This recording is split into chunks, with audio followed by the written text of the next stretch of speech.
సోదరీ సోదరులారా, బావున్నారా? ఈరోజు పాఠానికి మీకు స్వాగతం, సుస్వాగతం. యేసుక్రీస్తు ఎంతో కనికరము గల ప్రభువు. క్రీస్తు మనుష్య కుమారుడు, ఆయన దేవుని కుమారుడు. ఈ రెండూ ఆయన యందు సమతౌల్యమందున్నాయి.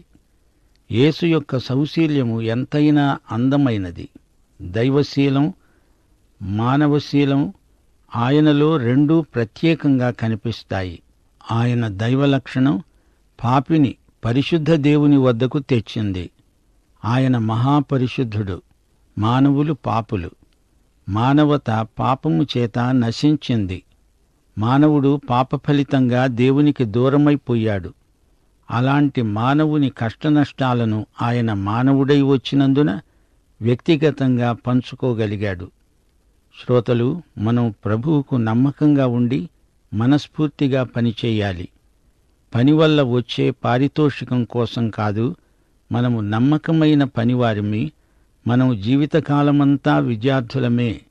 జీవితమంతా నేర్చుకుంటూనే ఉంటాము. అభివృద్ధి సాధించాలి. యావజ్జీవ విద్యార్థులం. దేవుణ్ణి ప్రేమించేవారందరూ మనకు స్నేహితులై ఉండాలి. భక్తి లేని వారితో ముఖపరిచయం చాలు, వారితో గాఢ స్నేహం చేయకూడదు. మన భవిష్యత్తును ఏ రోజుకు ఆ రోజు మనం నిర్మించుకుంటూనే ఉంటాము. దైవ సేవకులతో సంబంధ సహవాసాలు యువకులకు ఎంతో అవసరం. మన ప్రార్థన భాషలో శక్తి ఉత్పాదన అవుతుంది. సర్వకాల సర్వావస్థల్లో గుండె నిండా ప్రార్థన ఉండాలి. దశమ భాగాలు క్రమంగా చెల్లించాలి. ఇది విత్తనం వేయటం లాంటిదే. విత్తనాలు మంచి భూమిలో వెయ్యాలి. బోధించేటప్పుడు దైవ సేవకుని ముఖం మీద చిరునవ్వు తొణికిసలాడుతూ ఉండాలి. పరలోకాన్ని గురించి మాట్లాడేటప్పుడు మందహాసం, నరకాన్ని గురించి మాట్లాడేటప్పుడు మామూలు ముఖం చాలు. వివాహంలో పెళ్లి కుమారుడు, పెళ్లి కుమార్తె ఒకరినొకరు ఎన్నుకునేటప్పుడు ఆధ్యాత్మిక విలువలను మనస్కరించాలి. దేవుని చిత్తప్రకారం సరైన వ్యక్తిని ఎన్నుకోగలగాలి. కుటుంబాన్ని గురించి దేవుని ప్రజలు జాగ్రత్త, శ్రద్ధ వహించాలి. భార్యా పిల్లల పోషణ బాధ్యతను విస్మరించకూడదు, సంరక్షించాలి. రాజులాగా భర్త కుటుంబాన్ని కాపాడాలి. ప్రవక్తలాగా వారిని హెచ్చరించాలి. వారి ఆధ్యాత్మిక అక్కరలు తీరేలా చూడాలి. దేవుడు, తరువాత కుటుంబము, ఆ తరువాత సేవ. ఈ మూడు విషయాలను క్రమంగా శ్రద్ధతో నెరవేర్చాలి. శ్రోతలు, గ్రహించండి, మన దేహము దేవునికి ఆలయం. శరీరారోగ్యాన్ని నిర్లక్ష్యం చేయకూడదు. శరీరానికి, హృదయానికి దేవునితో సరైన సంబంధం ఉండేట్లు చూసుకోవాలి.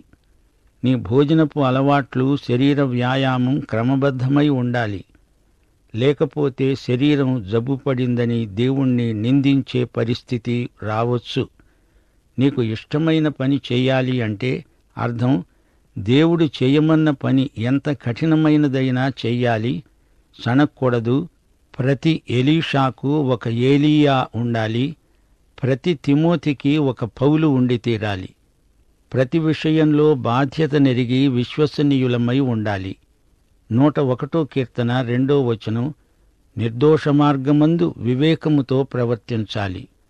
చాడీలు చెప్పేవారితో, సణిగేవారితో ఎక్కువ సమయం గడపకూడదు.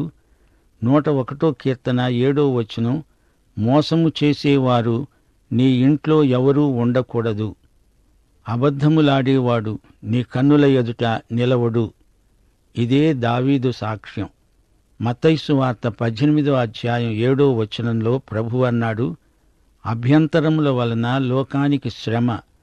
అభ్యంతరములు రాక తప్పవు, కాని ఎవని వలన అభ్యంతరము వస్తుందో ఆ మనుష్యునికి శ్రమ. 37వ కీర్తన 35, 36 వచనాలు. భక్తిహీనుడు ఎంతో ప్రబలి ఉండడము నేను చూచాను. అది మొలచిన చోటనే విస్తరించిన చెట్టువలే వాడు విస్తరిల్లాడు. అయినా ఒకడు ఆ దారిన పోయి చూడగా వాడు లేడు. నేను వెతికాను, కాని వాడు కనపడలేదు. నీవు దావీదులాగా ఉండాలి గాని అబ్షాలోములాగా ఉండకూడదు. శ్రోతలు, వింటున్నారా? మనము తనకు సేవకుని హృదయము గల కుమారులమై ఉండాలని దేవుడు కోరుతున్నాడు. యెషయా గ్రంథం 42వ అధ్యాయం 1వ వచనం, నేను ఆదుకునే నా సేవకుడు అని దేవుడు తన కుమారుడైన యేసుక్రీస్తును గురించి చెబుతున్నాడు. సేవకుడు తన యజమాని చిత్తమెరిగి ఆ ప్రకారము జీవిస్తాడు.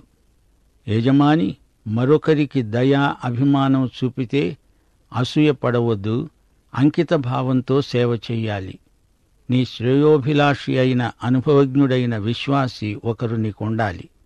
అడపాదడపా అతడు నీకు సరైన మార్గం చూపుతూ ఉంటాడు. అది నీకెంతో మేలు. అందరితో కలిసిమెలిసి సమాధానంగా ఉండాలి. పాత నిబంధనలోని ఒక సన్నివేశం మనకు జ్ఞాపకం వస్తుంది. ఆదికాండం 11వ అధ్యాయం 6వ వచనం, జనము ఒక్కటే, వారికందరికీ భాష ఒక్కటే. వారా పని ఆరంభించారు. ఇక మీదట వారు చేయదలంచిన పని ఏదైనా చేయకుండా ఆటంకమేమీ ఉండదు అని దేవుడన్నాడు. కాని వారి ప్రయత్నాన్ని దేవుడు నివారించాడు. అయితే క్రీస్తునందు మనమంతా ఒక్కటైతే ఎంత పనైనా చేయగలం. మనం విశ్వాస సంబంధులం. ప్రతి సంబంధంలో విశ్వాసాన్ని ప్రయోగించాలి. ప్రియ శ్రోత, నీవు దేవుని అభిషేకాన్ని కోరాలి.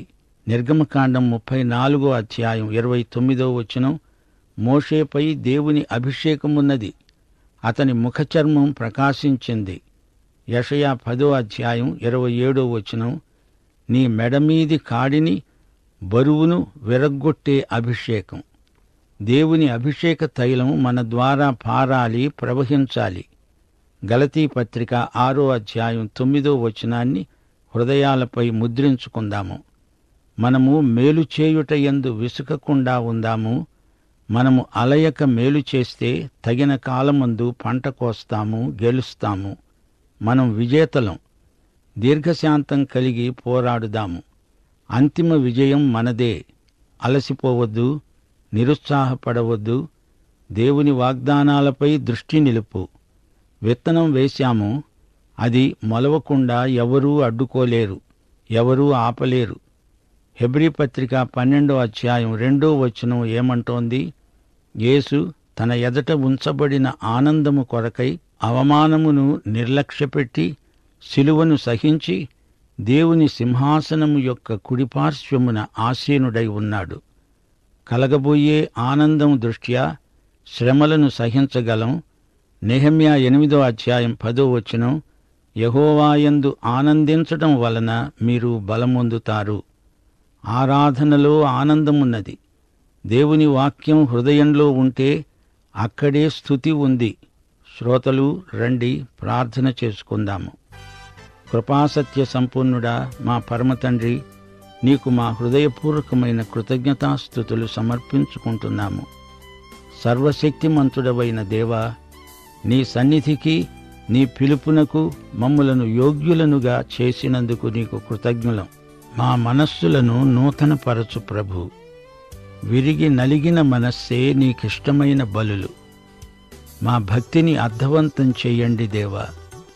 యాంత్రిక మతాచారముల వేషధారణ నుండి మమ్ములను కాపాడండి. ఎడతెగని ఆరాధన అనుభూతి మాలో ప్రవర్తిల్లేటట్లు మమ్ములను ఉజ్జీవపరచండి, ఉత్తేజపరచండి. మాకు ఏకాగ్రత అనుగ్రహించండి. మా శ్రోతలను, వారి కుటుంబములను కనికరించండి, ఆశీర్వదించండి.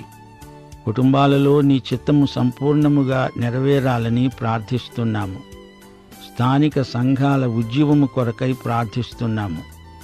సంఘ పరిచర్యలను విస్తృతపరచండి. సంఘ కాపరులను ఆశీర్వదించండి. మా దేశమును, దేశ ప్రజలను, పరిపాలకులను, ప్రజానాయకులను, సాంఘిక సంస్కర్తలను ఆశీర్వదించండి. దేశమునకు పురోభివృద్ధి దయచేయండి. నేటి వాక్య అధ్యయన ఆశీర్వాదాలు మాకందరికీ సమృద్ధిగా అనుగ్రహించుమని యేసుక్రీస్తు వారి శుభనామమున ప్రార్థిస్తున్నాము తండ్రి. ఆమేన్.